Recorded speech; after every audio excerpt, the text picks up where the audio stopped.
All right, glad to bring our next guest on. For people who don't know, if you're listening to this show, depending, it's the internet, so they can be listening whenever. But that's true. April 8th, Fort Worth Convention Center. We've been talking about this for a while. The annual Second Amendment Awards, 2AAwards.com to buy your tickets. Tim Kennedy's going to be there. Iraq Veteran 88. It's going to be 88's going to be there. Owen Benjamin's going to be there. Yes. And this man is the founder and president of the USCCA, United States Concealed Carry Association. Tim. Well, I don't know his last. I just know him as Schmidt. Some call me Tim. Tim Schmidt, how are you, sir? I'm doing fantastic. It's an honor to be here. I'm super pumped about this weekend. Second Amendment Awards ceremony is going to be unbelievable. And of course, it's wrapped around the USCCA Concealed Carry Expo, which is our third expo that we've ever done. This is going to be the biggest, bestest, fastest. We're expecting up to 15,000 visitors. So if you like guns, this is the place to be. Yeah, it certainly is. Particularly, you guys focus on the concealed carry aspect, obviously. So it really is remarkable how big this market has become, very quickly. When I was growing up, I mean, concealed carry, even among firearm owners, was not really a thing, would you say, until the last decade and a half, as far as it being as common as it is? Yeah, it really kind of kicked off in 1987 with Florida kind of led the way. And of course, at that time, all of the lefties were wringing their hands and gnashing their teeth. And they're like, oh, my gosh, every traffic stop or traffic bump is going to be blood in the streets. And, of course, that didn't happen. And now there's an estimated 15 million people have concealed carry permits. And ultimately, we're all safer. Yeah, well, I mean, we were just talking about that, having been in Detroit recently for my father's reunion game. I said, carjacking is not just, get out the car. It was actually a term invented for the practice in Detroit where they would pin you between two cars. And just, I mean, you all of a sudden you stop at the wrong light and your car's just on cinder blocks. Like, what the hell happened? There's nothing left. And you're dead. But in states like Texas, historically, now it's in Michigan, gun laws are actually pretty relaxed. It didn't happen at the same rate. Yeah. And we've talked about that. Comparing these crime rates are important because there's still a lot of gang-on-gang crime in these states. But when you remove that, the crime against civilians is a lot lower than states where people aren't allowed to protect themselves. So sometimes that isn't reflected in just the initial statistic people hear. No, that's a good point. It's so ironic because you look at the cities where all the huge crime is, Chicago, Washington, D.C. Those are the places where you can't have, any guns at all. Yeah. Compared to, like, for example, Milwaukee, Wisconsin, crime is going down. It used to be a very high crime area, but 5 years ago, Wisconsin passed probably some of the best concealed carry legislation in the state. And the funny thing happened, I shouldn't say funny, but it was unfortunate for the criminals. Shortly after that concealed carry bill passed, there was a bunch of situations where the bad guys got shot, and guess what? They kind of figured it out and they backed down. So that's good news. Well, see, some people hear what you just said and they think of it as sociopathic because the bad guys got shot. See, that's how they try and paint it. Like, well, don't you have compassion for? Not so much. Home invaders, not so much. Now they try to push a law in Nevada where homeowners can. Home invaders can sue homeowners if they get hurt when they invade a home. And that's how the left tries to, like, we had someone say that, like, what are you, a sociopath? You're glad that people were shot? I'm like, I'm not glad that people are killed, but I am glad that a homeowner shot the bad guys and got out unscathed. And it seems like most people agree with that, but the media is so out of touch with it. You say that to the wrong person in New York or LA, like, how could you take joy in bad guys being shot? It's still a bullet. Yes. So that's so true. I mean, here's the way I like to look at it. So there's an event, right? The event involves a good guy and a bad guy, right? Bad guy comes in and tends to do bad harm. There's only two possible outcomes. Either the bad guy prevails or the good guy prevails. I'm sorry, but I'm on the side of the good guy. Well, that's incredibly simplistic.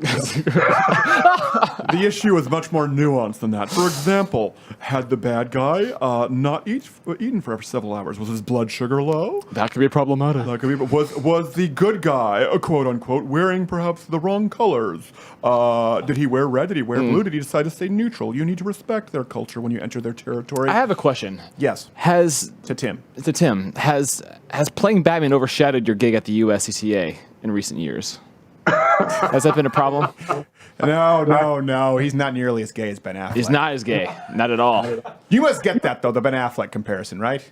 Yes, I have. I've heard that, yeah. He's a good-looking guy. He's just an ass, so it's not that bad. I'm just trying to beat the YouTube comments because they know they're going to be there. That's half the YouTube comments. They don't Yeah. listen to what we're talking about. That guy looks like a hippopotamus. Okay, so this event is going on. And by the way, I think you're giving away free knives to everyone who goes through there at the Fort Worth Convention Center, right?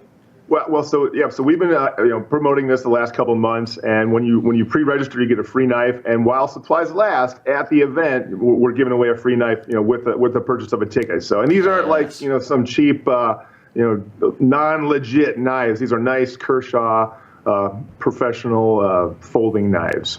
I don't know about professional. Like, I'm a professional little folding knifer, but I think they are nice. I have a Kershaw. It's very nice. I found it on the Florida at a Love's gas station outside of Waco. There's some criminal DNA on that. Oh my gosh, thing. It's probably filthy. Yeah. That's why it doesn't sleep under my pillow. So okay, you have the USCCA, and I've been aware of you guys for a long time. Is it Concealed Carry is the name of the magazine too that you guys put out there? Yep, our flagship publication is Concealed Carry magazine. Concealed Carry, okay. So why this expo? Why USCCA? Because there's no shortage of sort of firearm organizations out there in the United States. And I think it's important for a lot of people out there to understand that not all firearm organizations are necessarily politically aligned. And sometimes they'll be surprised as to where the money is going. So what's different about what you do? Why this expo? Good question. So USCCA is primarily focused on serving our customers. We don't do lobbying on the Hill. We don't, quite frankly, I'm not a big fan of any politicians, Republican or Democrat. I think for the most part, they say one thing and they do another thing.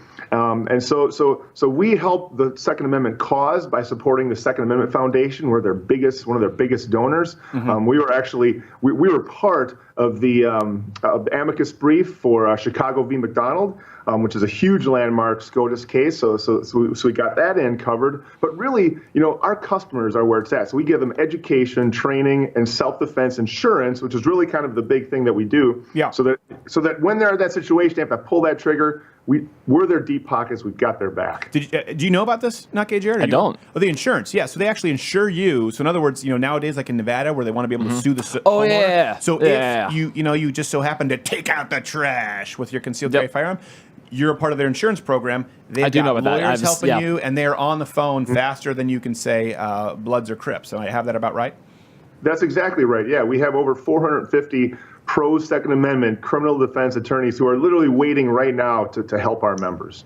Yeah, and that is a big difference. Like you said, there are organizations that, and having worked with nonprofits and 501c3s before, it can be kind of this cycle. I remember I've worked with a few, so people are going to try and do their Googling, they're searching, it must be this one. I've worked with many different nonprofits, certainly as a consultant. Sometimes what they would do is they would write out a research paper, or they would do some kind of a lobbying bit, and they would send that paper out to donors, who would then in turn donate more money just so this paper would be sent out again to donors. And nothing was really being done, but people felt like they were doing something. That's got to be especially frustrating since you guys provide an actual service. And in the Second Amendment community, sometimes people just find a niche market. And they're just like, oh, let's milk this for all it's worth. Yeah, you're right. There are some unscrupulous, pro-Second Amendment organizations that really it's just kind of smoke and mirrors. It's one of the reasons that I love this expo, because this gives me an opportunity to go and actually talk face to face with my customers. And guess what? If you're doing the smoke and mirror trick, you don't want to talk to your customers. You're afraid of them because ultimately they're not very happy with what they're getting. Yeah, it's like, hey Tim, I shot a guy who came in and he kidnapped my kid, and then your attorneys never answered. You talked to my assistant. Okay, that's true. It absolutely is true. Yeah, transparency is key, and we've always talked about that. Where if something is a little more expensive, no, we're not talking about this concealed carry insurance, but I will go with the person who at least seems transparent, and particularly if someone gives me the shortcomings, like if it's a firearm, they'll say, well, this one, you're giving up a little bit of this, and I go, oh. They're being straightforward about it, as opposed to someone who's just like, this is the best out there, period. Nothing even comes close. And then they leave and you never see them again. In your case, shooting a sequel to Justice League. Okay, so Tim, we don't have a ton of time today. Where is this and when, and where can people get tickets? Location is in Fort Worth, Texas, and boy, now you got me. The actual place is the Fort Worth Convention Center Arena. I don't know how you're the founder. I'll do your job for you. It is at the Fort Worth Convention Center, April 8th. That will be me, not Gay Jared, Iraq Veteran 8888, Tim Kennedy, and of course, this Tim. And we'll be giving out what? We'll be awarding, is it Firearm of the Year, Ammo of the Year? There are a bunch of, it's like the Oscars, but not sucking. It's like the cool Oscars. Yeah, best gun, best holster, best ammo of the year, and the 2017 Second Amendment Hero. That's a big one. Yeah, I'm looking forward to that one. And for people who are asking, I actually don't know yet who wins. Really? So hopefully we don't pull a Steve Harvey. Timmy, thank you so much. 2AAwards.com. USCCA is a great organization. I hope people go and check it out. Thank you, and we'll see you on April 8th. Sounds good. Thanks, guys. Wait, hold on. There's music. Stop speaking. There's music.